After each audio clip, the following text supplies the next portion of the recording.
राजमाता विजयराजे सिंधिया कृषि विश्वविद्यालय में 76वां गणतंत्र दिवस का पावन पर्व बड़े ही धूमधाम के साथ मनाया गया। इस अवसर पर विद्यालय के एनसीसी कैडेट्स ने अनुशासन और समर्पण का बेहतरीन प्रदर्शन किया। कार्यक्रम में सरस्वती वंदना पर आधारित नृत्य और गीत प्रस्तुत किए गए। मुख्य अतिथि के स्वागत के बाद विश्वविद्यालय की स्थापना और गौरवशाली यात्रा पर भावपूर्ण भाषण दिया गया। कार्यक्रम की शुरुआत मुख्य अतिथि विश्वविद्यालय के कुलपति डॉक्टर अरविंद कुमार शुक्ला के स्वागत और ध्वजारोहण से हुई।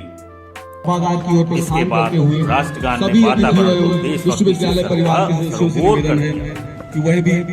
समारोह में पुरस्कार वितरण किया गया। इस दौरान छात्र छात्राओं ने देशभक्ति गीत और नृत्य प्रस्तुत कर सभी का मन मोह लिया।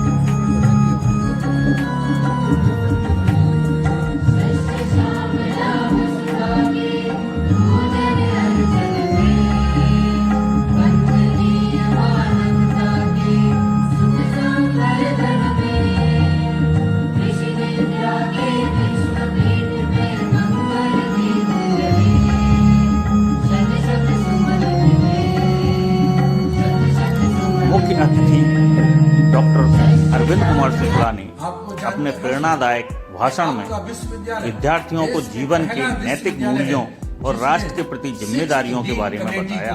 लागू कर दिया है। नई शिक्षा नीति 2020 के तहत ये नया कोर्स जो है इस साल प्रवेश लेने वाले विद्यार्थियों के लिए चालू किया गया है। इसमें एक नया कार्यक्रम की भी शुरुआत की गई है जिसे हम दीक्षारंभ के नाम से जानते हैं और मुझे लगता है भविष्य में दीक्षारंभ को और सुदृढ़ किया जाएगा, जिससे ना सिर्फ हम योग स्वास्थ्य की परिचर्चा करें, नियम परिनियम की परिचर्चा करें, बल्कि अपने एथिक्स, नॉर्म, ऑनेस्टी, डिसिप्लिन ये भी इसमें सिखाया जाए। ऑनलाइन शैक्षणिक गतिविधियों के संचालन हेतु virtual portal academic management system जो पहले से संचालित था उसको और सुदृढ़ करने के लिए हमारे अधिकारियों ने ISRI के साथ मिलकर के नए कदम बढ़ाए हैं। अनुसंधान गतिविधियों में हम लोगों को अगस्त से लेके अब तक 2 अनुसंधान प्राप्त हुए हैं, जिसकी परिचर्चा हम दीक्षांत समारोह में भी कर चुके हैं। वो है एक establishment of research centre for rapeseed and mustard जो कि मुरैना में स्थापित होगा। दूसरा है establishment of research centre for chickpea at Ujjain. इन दोनों की कीमत करीब 8,000 लाख रुपए है। विश्वविद्यालय ने इस वर्ष अगस्त से लेके अब तक 3 नई प्रजातियों का विमोचन किया गया है। उसमें एक मूंगफली RVGN 101 और एक मूंग की वैरायटी राजविजय मूंग 181, एक कुसुम जिसको हम साफ्लावर कहते हैं उसकी RVSF 129। ये 3 प्रजातियों का विमोचन किया गया है और इनकी उद्घोषणा हुई है।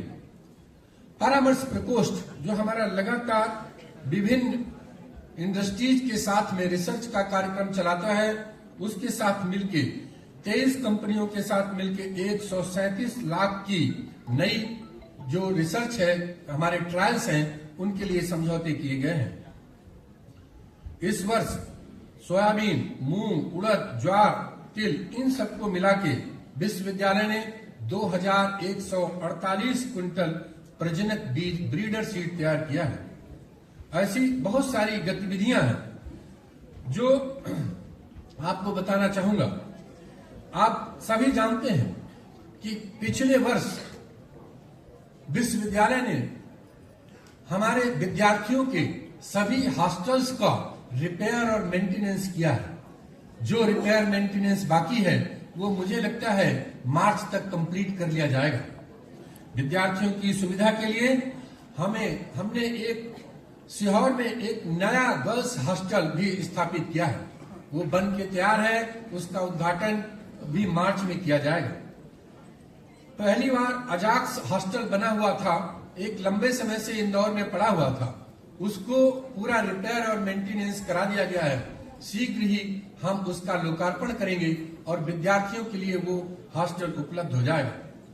आपको जान के हर्ष होगा कि कन्या छात्राओं के लिए आईसीआर ने एक नए हॉस्टल को देने की घोषणा की है, जिसके लिए उन्होंने 300 लाख रुपए पहले से ही स्वीकृत कर दिए हैं। ये कन्या छात्रावास इंदौर में बनाया जाएगा। सीहोर और इंदौर के कॉलेज की जो बिल्डिंग थी वो काफी जीर्ण शीर्ण हो गई थी, उनका भी लगातार रिपेयर, मेंटेनेंस, रिनोवेशन किया जा रहा है। मुझे लगता है मार्च तक दोनों का रिनोवेशन कंप्लीट कर दिया जाएगा। विश्वविद्यालय के प्रयास से, अधिकारियों के प्रयास से पहली बार आईसीआर से यूनिवर्सिटी को 1 करोड़ डेवलपमेंट ग्रांट सैंक्शन हुआ है। अभी और भी डेवलपमेंट ग्रांट आने की संभावना है। आप सब जानते हैं कि विश्वविद्यालय ने नई एरोपोनिक्स और हाइड्रोपोनिक्स यूनिट बन के तैयार हैं, उनमें उत्पादन भी होने लगा है और हमारे जो एरोपोनिक्स और हाइड्रोपोनिक्स में काम करने वाले जो हमारे कर्मचारीगण हैं, वैज्ञानिक हैं, उन्होंने उनके प्रोडक्ट को ना सिर्फ प्रदर्शित किया बल्कि उनको एक सभी के लिए उपलब्ध कराने के लिए उनकी एक गेट पे दुकान भी लगाई और उनकी बिक्री भी की है। उम्मीद करता हूं आगे से सभी विद्यार्थी, सभी स्टाफ उससे लाभान्वित होंगे और यही नहीं, पूरा ग्वालियर जाने कि आप एक नई दिशा में चल रहे हैं। इसलिए इस दिशा में हम लगातार नए कदम उठाते रहेंगे। विश्वविद्यालय के अधिकारियों द्वारा नए प्रोसेस को बहुत ही सुदृढ़ रूप से आगे बढ़ाया गया है। हम उम्मीद करते हैं कि मार्च तक इस विश्वविद्यालय को पहला नैक एक्रीडेशन मिलने की संभावना है। आपको जान के हर्ष होगा कि एक दिन मेरे बेटे ने कहा कि पापा आपकी यूनिवर्सिटी एनआईआरएफ में तो है ही नहीं, तो कैसे विद्यार्थी यहाँ पे एडमिशन ले रहे हैं? मैंने कहा हाँ, ऐसे बहुत सारे इंस्टीट्यूट हैं जो एनआईआरएफ में नहीं है। बोले नहीं, आपकी यूनिवर्सिटी को एनआईआरएफ में होना चाहिए। इसके लिए हमारे सारे अधिकारियों ने, जो वरिष्ठ अधिकारी थे, उन्होंने कड़ी मेहनत करके पहली बार एनआईआरएफ को बड़े सिस्टमेटिक तरीके से हमने उसमें अपना एंट्री की है। उम्मीद करते हैं कि हमको भविष्य में एनआईआरएफ में कोई न कोई स्थान मिलने की संभावना है।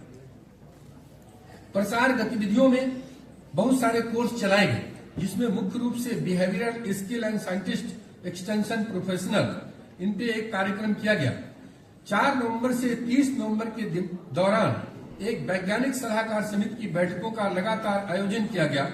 इन बैठकों में कृषि विज्ञान केंद्रों की पिछले 6 माह की प्रगति की समीक्षा की गई और आगामी रबी की कार्य योजना विस्तृत रूप से बनाई गई। हमने कुछ अनुबंध भी किए हैं। विश्वविद्यालय में हमारे जो डीन्स लोग हैं, उन्होंने इस बार विद्यार्थियों के लिए कई बार कुछ न कुछ प्रोग्राम जरूर उद्धृत किए हैं। उनमें किसी ने हमारे पर्यावरण दिवस मनाया, किसी ने कोई और दिवस मनाया, उसको यहाँ पे विस्तृत रूप से बताना ठीक नहीं होगा। एक चीज जरूर बताना चाहूंगा कि विश्वविद्यालय पिछले 2 साल से लगातार मृदा स्वास्थ्य दिवस पे एक बड़ा प्रोग्राम करता है और उसकी बड़ी कवरेज होती है, जिसमें न सिर्फ विश्वविद्यालय के बल्कि ग्वालियर के 50 स्कूल शामिल होते हैं और इससे आपका न सिर्फ नाम रोशन हो रहा है बल्कि एक प्रकार की जो अवेयरनेस है वो क्रिएट हो रही है और उस अवेयरनेस को क्रिएट करके हम लोगों को बताना चाहते हैं कि आपका स्वास्थ्य मृदा के स्वास्थ्य से गहराई से जुड़ा हुआ है।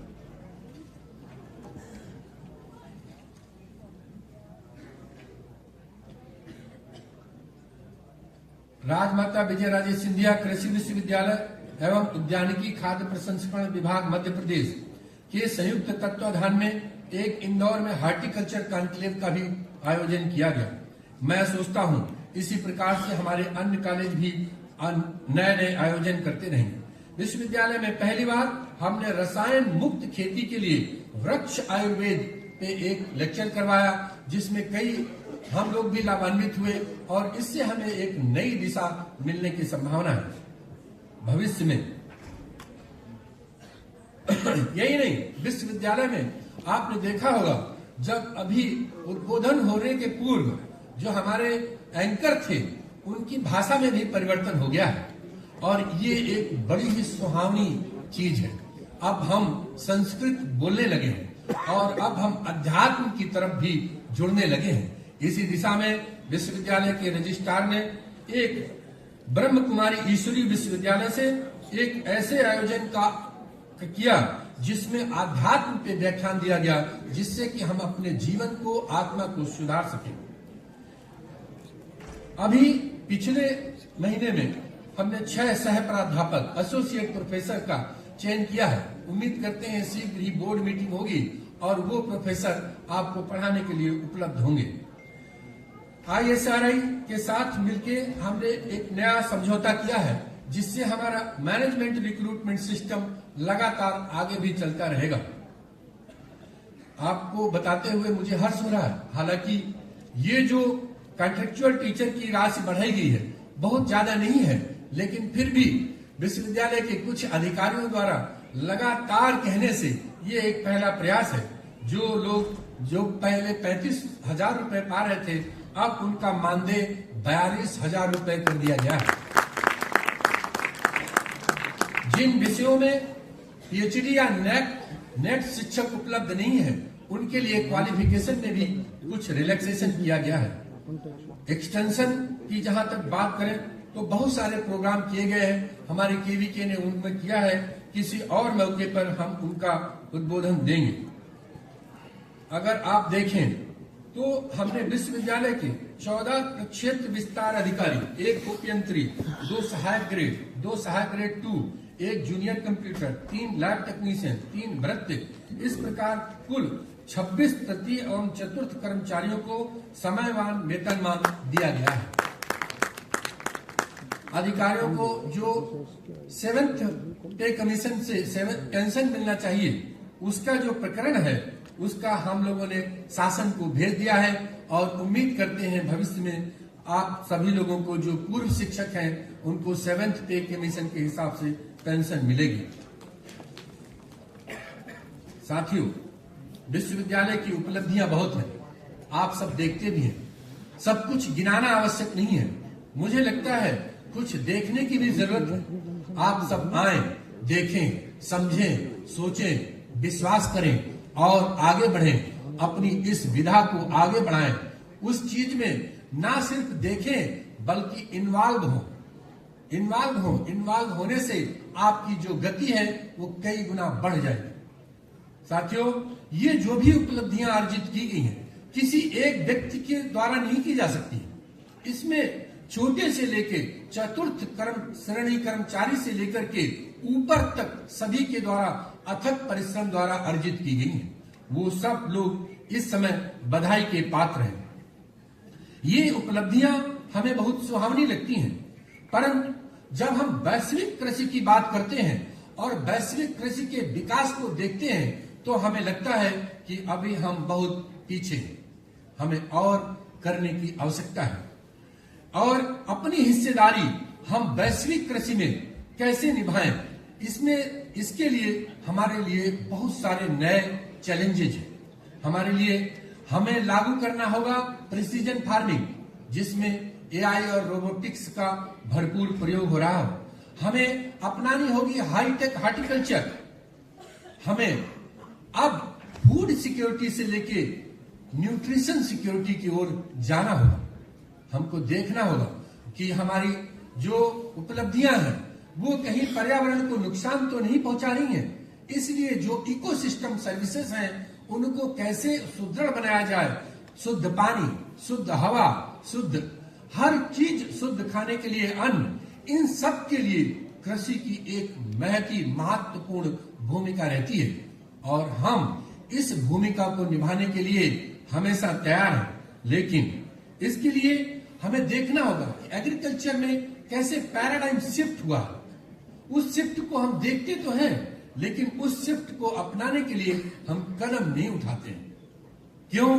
क्योंकि हमारे अंदर नकारात्मकता भरी हुई है। हम उस नकारात्मकता से ऊपर नहीं आना चाहते। मैं मानता हूं कि कठिनाइयां हैं, मैं मानता हूं कठिनाइयां हैं।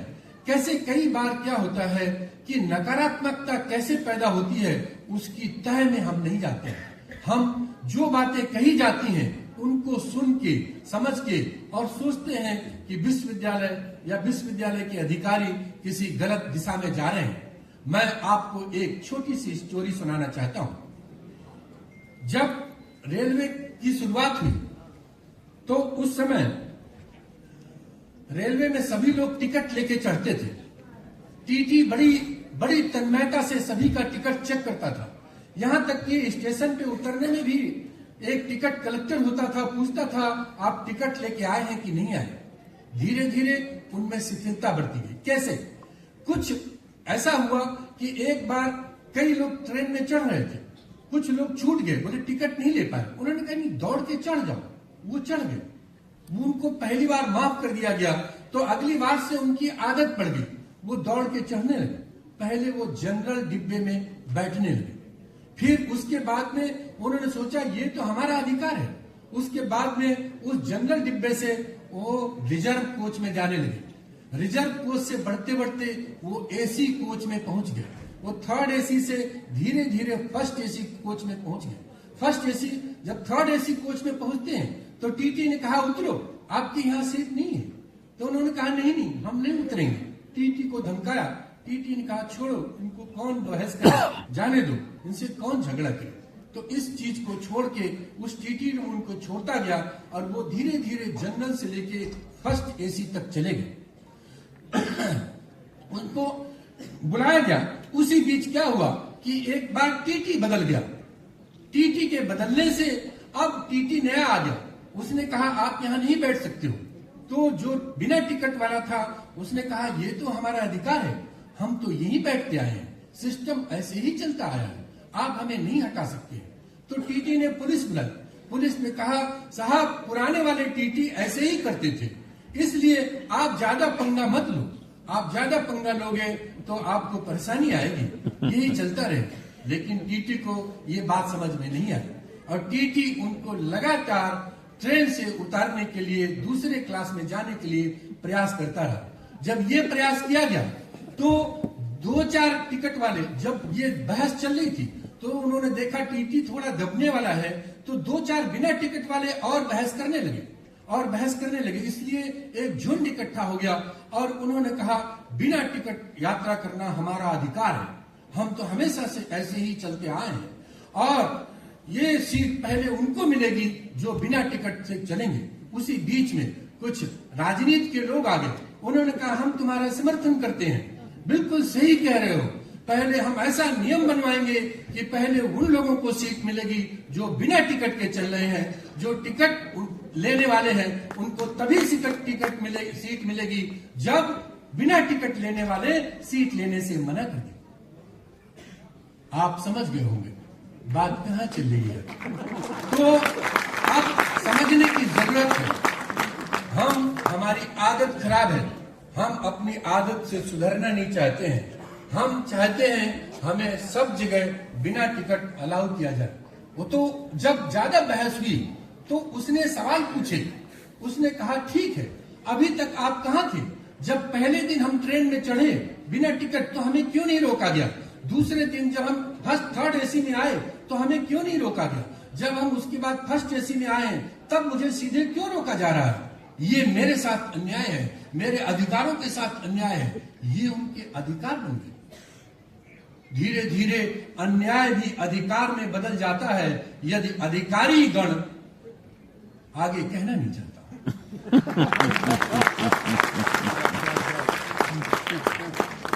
चैलेंजेस हैं और भी।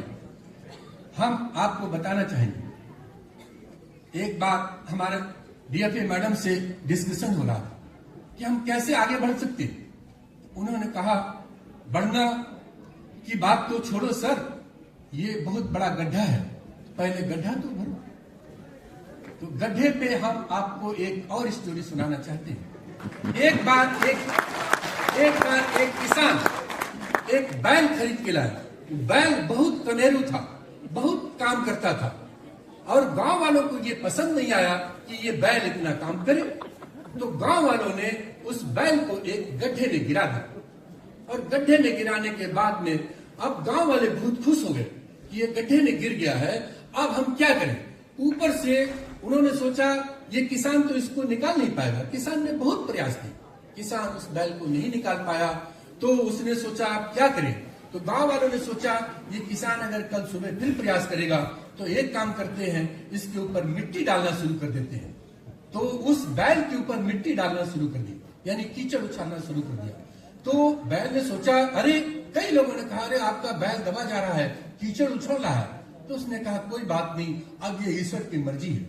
जो बैल के ऊपर लगातार कीचड़ जलता रहा, तो बैल ने सोचा ये क्या हो रहा है। तो धीरे धीरे बैल ने अपना पीठ को हिलाया और कीचड़ नीचे करता गया, पैर ऊपर आते गए, मिट्टी नीचे होती गई, पैर ऊपर आता गया, बैल ऊपर आ गया और कीचड़ नीचे रह गया।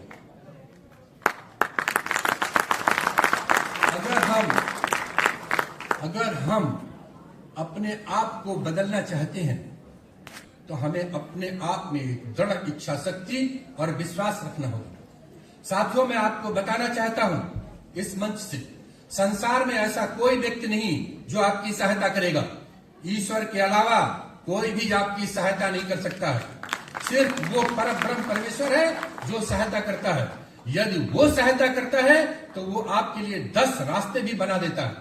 इसलिए सिर्फ उस पर विश्वास करो, एथिक्स को अपनाओ। Ethics means norm, discipline, integrity, इसको अपनाओ। हम देख रहे हैं इन परिस्थितियों के बावजूद भी, एक दिन सुषमा तिवारी ने कहा हम तो इस्तीफा दे देंगे, हमको तो झाबुआ भेज दिया जाए, हम इन विषम परिस्थितियों में काम नहीं कर पाएंगे। मुझे बहुत बुरा लगा।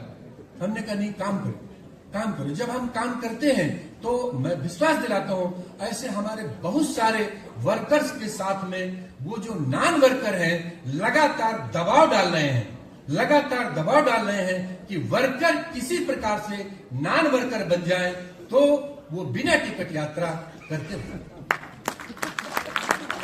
मैं बताना चाहता हूं कि जो हमारे विद्यार्थी हैं वो बहुत ही ओजपूर्ण है और एक नई रास्ता पे चलने के लिए तैयार बैठे हैं। लेकिन उनके लिए एक गुरु मंत्र है, हमें कभी भी अपने गुरु की अवहेलना नहीं करनी चाहिए, हमें कभी भी अपने गुरु का अनादर नहीं करना चाहिए। गुरु कैसा भी हो वो बंधनीय होता है, हमेशा बंधनीय होता है। पढ़ा पाए कम पढ़ा पाए ये सब चलता है। आप पढ़ना चाहेंगे तो स्वयं किताबों से पढ़ लेंगे, आप पढ़ना चाहेंगे तो ई लर्निंग के मेथड से पढ़ लेंगे। लेकिन जब आप गुरु का अपमान करने लगेंगे तो आपका क्षय होना निश्चित है। इसलिए गुरु का हमेशा सम्मान करें। बंदो गुरुवर पदों में परावा, हम हमेशा ईश्वर स्वरूप गुरु को माने, तभी आगे बढ़ पाएंगे। धीरे धीरे मुझे लगता है कि जो आपके गुरु हैं वो भी बहुत उच्च कोटि पे चले जाएंगे। इसलिए फिर एक समन्वय स्थापित होगा और वो समन्वय आपको नई ऊंचाइयों तक ले जाएगा। आप सब प्रण करें कि हम नई ऊंचाई पे जाएंगे। आप तमिलनाडु, महाराष्ट्र और पंजाब, यहां तक कि कर्नाटक के विद्यार्थियों से कम नहीं है, आप उनके बराबर हैं। बस बात सिर्फ इतनी है कि आप हनुमान हैं और कोई आपकी शक्ति को जगाने वाला यहाँ पे बैठा नहीं है। तो एक हमको हनुमान का शक्ति जगाने वाले थे जामवंत, तो हमको जामवंत की जरूरत है। तो अगर जामवंत, वो एक नहीं कई जामवंत आएंगे, तो जामवंत जब आएंगे आपकी शक्ति को बताएंगे तो आप हनुमान बन जाएंगे। और आप हनुमान बन जाएंगे तो ना सिर्फ आप इस अपने प्रभु की सहायता करेंगे, अपने गुरु की सहायता करेंगे, बल्कि अपना भी कद कई गुना बढ़ा लेंगे। मैं चाहता हूं हमारे विद्यार्थी देश में नाम रोशन करें। मैं चाहता हूं हमारे विद्यार्थी ऐसे बने जो पूरे सिस्टम में छा जाए। अभी मध्य प्रदेश में 4-5 ICR इंस्टीट्यूट है। आपको मुझे बहुत कष्ट होता है जब उनका स्टाफ पोजीशन देखता हूं, उसमें मध्य प्रदेश का शायद ही कोई एक आध वैज्ञानिक है, 50 वैज्ञानिक है, हमारे नहीं है। हम चाहते हैं हमारे विद्यार्थी वैज्ञानिक बन के न सिर्फ मध्य प्रदेश पे बल्कि अन्य प्रदेशों में भी ऐसी रिसर्च करें जो कि देश और दुनिया में काम करें, देश और दुनिया में अपना नाम रोशन करें। आगे चल के हम चाहेंगे कि ये जो निगेटिव नैरेटिव्स हैं उनको समझने की कोशिश करें और लगातार हम अपनी लेबोरेटरीज का सुधार करें। एक हेड ऑफ डिपार्टमेंट ने एक इतने कम पैसे में इतनी सुंदर लेबोरेटरी बना दी, आप सोच नहीं सकते। मुझे लगता है बाकी भी उसी लाइन पे चल के बढ़िया बढ़िया लेबोरेटरी बना सकते हैं और उनको हम आगे चल के NABL से एक्रेडिटेशन भी करा सकते हैं। जो हमारी यहाँ की लेबोरेटरी है उसका तो जल्दी ही NABL एक्रेडिटेशन होना चाहिए। हमें चाहिए क्वालिटी ह्यूमन रिसोर्स पैदा करना। तो क्वालिटी ह्यूमन रिसोर्स के लिए सबसे पहले हमको ह्यूमैनिटी, मोरालिटी और एथिक्स को सबसे पहले ध्यान रखना होगा। इसीलिए ICR ने दीक्षा रंभ जैसे कार्यक्रमों की शुरुआत की है। मैं चाहता हूं कि हमारा सिर्फ न विद्यार्थी बल्कि स्टाफ कोई भी हो, आप कभी भी किसी भी समय अपने आप को बदल सकते हैं। यदि आप वाल्मीकि की कहानी देखें, वो जिंदगी भर काट मार करते रहे, जिंदगी भर उन्होंने हत्याएं की, लेकिन एक दिन उन्होंने प्रण कर लिया कि अब मैं कोई हत्या नहीं करूंगा, अब मैं कोई गलत काम नहीं करूंगा। उसके बाद से वो मरा भी उनके लिए राम राम हो गया और वो अंततः इतने बड़े कवि हुए, इतने बड़े ऋषि हुए, इतने बड़े महान विभूति हुए जिन्हें हम सब याद करते हैं।